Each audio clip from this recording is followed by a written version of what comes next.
Magandang umaga, ngayon po ay araw ng Webes, April 25, 2024. Update po muli sa lagay ng panahon.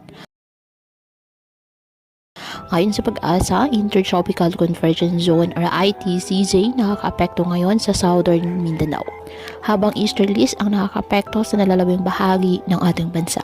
Wala pong bagyo o low pressure area na minomonitor o namamataan sa loob ng ating bar na maaaring makapekto sa lagay ng panahon. Ngayong araw, dahil po sa ITCZ, asahan na maulap na halangitan na may kalat-kalat na pag-ulan at thunderstorms sa Basilan, Sulu at Tawi-Tawi.